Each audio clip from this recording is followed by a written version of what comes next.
Muito boa tarde, estamos de volta para começar o nosso Boletim Metrópolis hoje falando direto de Nova York. Como vocês bem sabem, estamos falando desde ontem, Congresso aqui em Brasília esvaziado, isso porque a maioria dos parlamentares, não apenas senadores e deputados, mas também ministros e outras personalidades e autoridades estão em Nova York para vários encontros aí que tratam de política, de economia, todo mundo se reunindo para tratar de assuntos em comum. Mas quem está lá para trazer todas as informações para a gente é o colunista aqui do Portal Metrópolis, Igor Gadelha. Oi, Gadelha, muito boa tarde. Seja bem-vindo ao Boletim. Boa tarde, Neila. Boa tarde a todos que acompanham o Boletim. Eu falo nesse momento aqui, em frente ao Rockefeller Center, que é um dos prédios mais icônicos aqui de Nova York, um dos mais antigos também. Muitos turistas nesse momento aqui atrás, mas eu, claro, estou trabalhando. É isso mesmo. Olha, hoje o dia aqui em Nova York foi cheio de poros, né, e de declarações ali duras de algumas autoridades da República. A gente acompanhou o LEAD, né, que é um fórum empresarial do LEAD. Teve ali a presença de autoridades como o presidente da Câmara, Hugo Mota, e também o presidente do STF, o ministro Luiz Roberto Barroso. O presidente da Câmara, Hugo Mota, Neila, ele fez uma fala ali com uma direta, digamos assim, eu acho que não é nem uma indireta, foi uma direta para o Supremo Tribunal Federal. O Barroso estava na plateia e o Hugo Mota disse que na busca pela pacificação política nacional é preciso ter harmonia entre os poderes, mas que a busca por essa harmonia entre os poderes não cabe apenas ao legislativo. Os outros poderes também precisam buscar essa harmonia. E, segundo o Hugo Mota, a harmonia entre os poderes passa por autocrítica. Ou seja, foi uma cobrança ali, né? O Hugo Mota disse que todos os poderes, não só o legislativo, precisam fazer... Perdão, só tirando uma ligação aqui.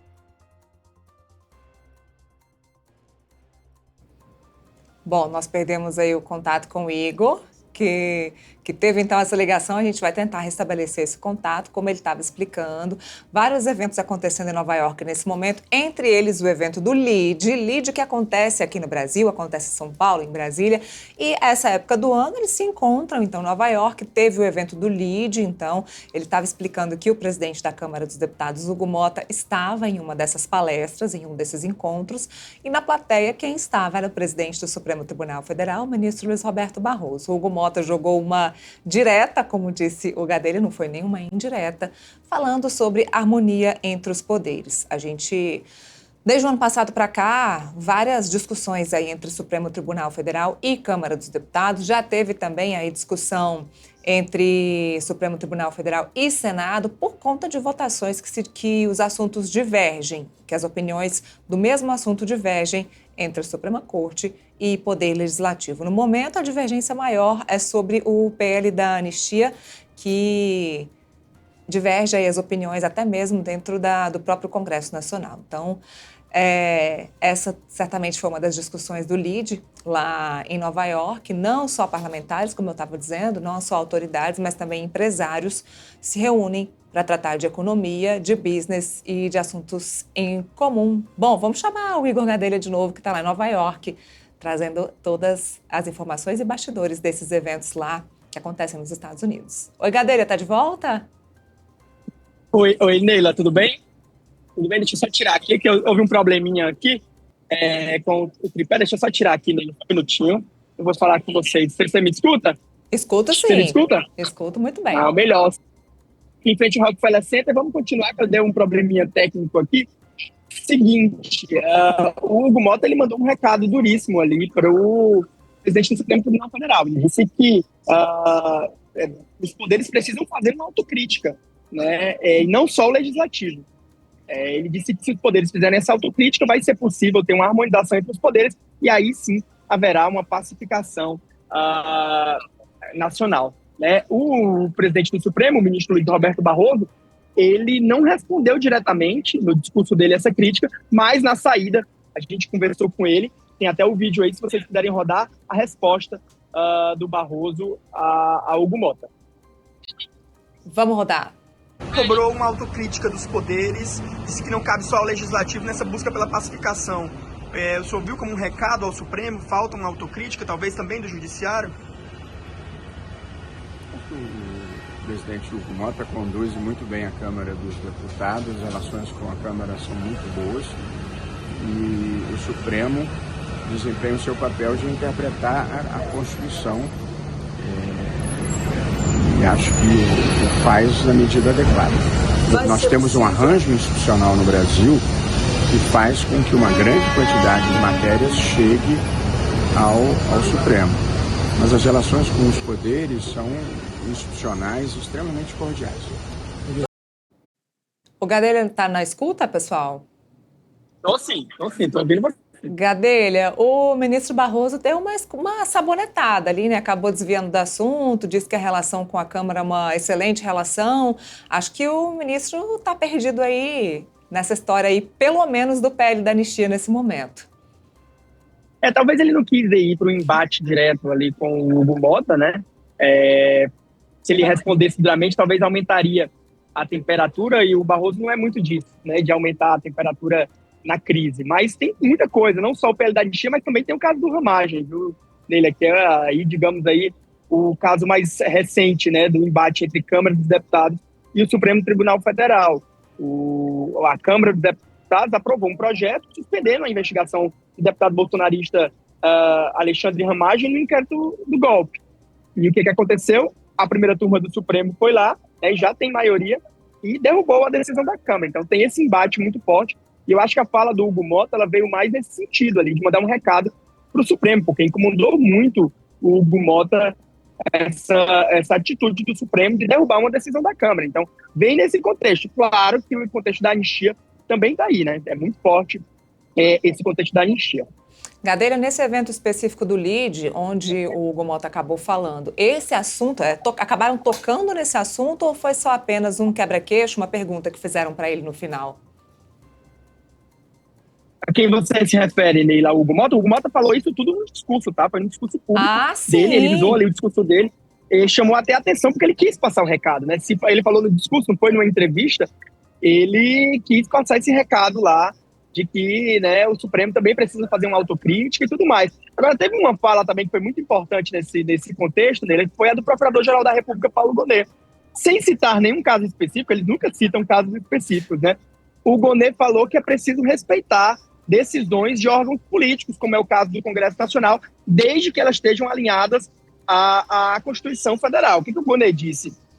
Que não pode, né, que não podem os aplicadores do direito, ou seja, os órgãos técnicos, né, e aí numa referência ao próprio judiciário, alterar decisões que foram tomadas pelo legislativo ou por órgãos políticos, mas desde que essas decisões estejam de acordo com a Constituição. Se não estiver de acordo com a Constituição, aí ele acha que pode. Mas ele fez uma fala ali que até foi meio comemorada entre alguns bolsonaristas, como se ele estivesse defendendo a prerrogativa da Câmara no caso do Ramagem. Ele não citou nomes, tá? O Gonet, mas foi uma fala comemorada pelos bolsonaristas.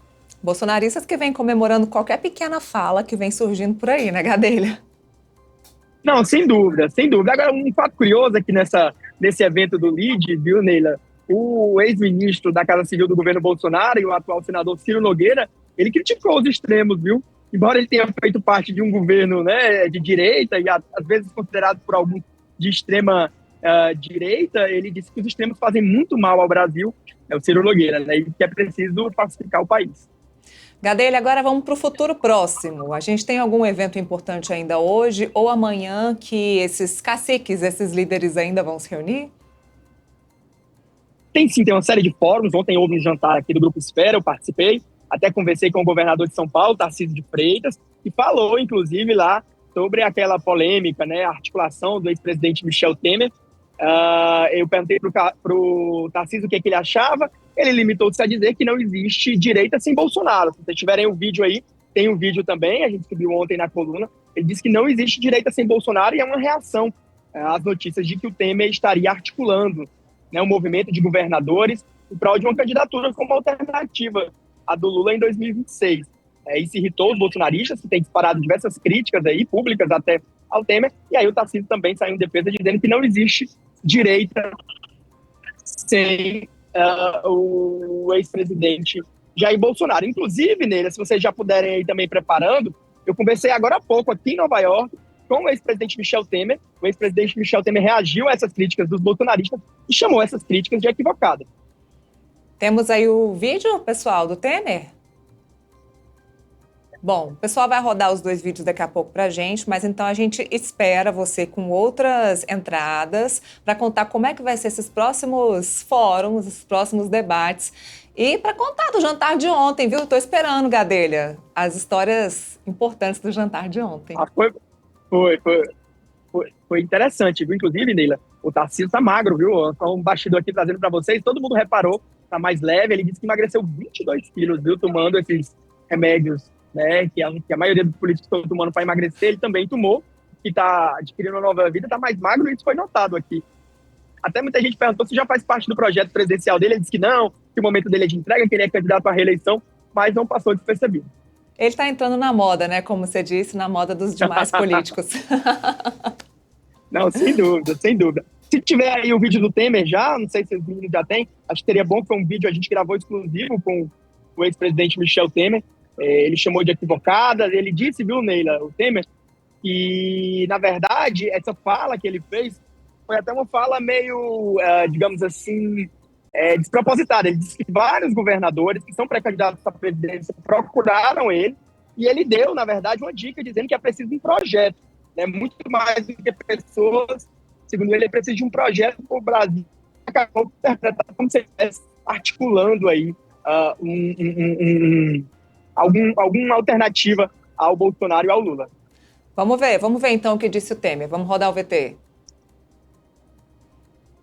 Presidente, o senhor fez uma fala recentemente defendendo a união dos governadores em torno de um projeto para 2026, mas houve críticas ali por parte de alguns aliados do ex-presidente Jair Bolsonaro. Como é que o senhor recebeu essas críticas em relação à sua fala?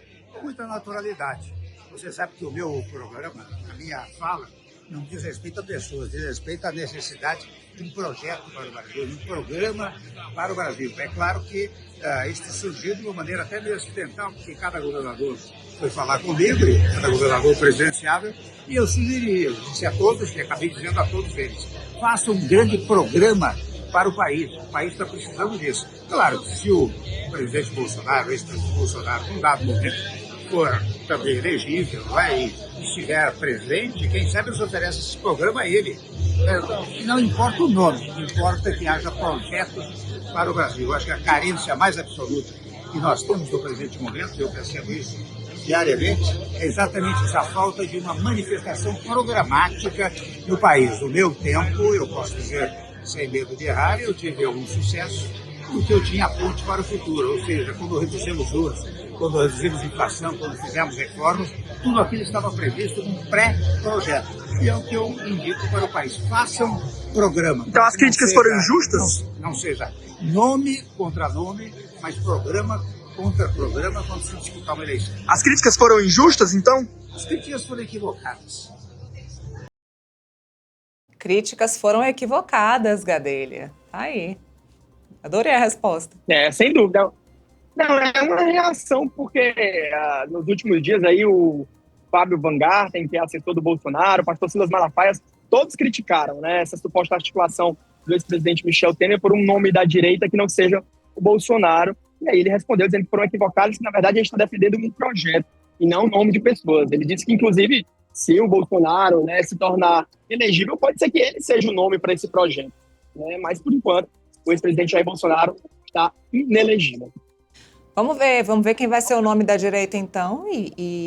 Pelo que me parece, Jair Bolsonaro vai escolher aí nos 45 minutos do segundo tempo, né? Gadelha, obrigada. Obrigada pela participação. Um abraço, gente. Valeu. Bom trabalho em Nova York.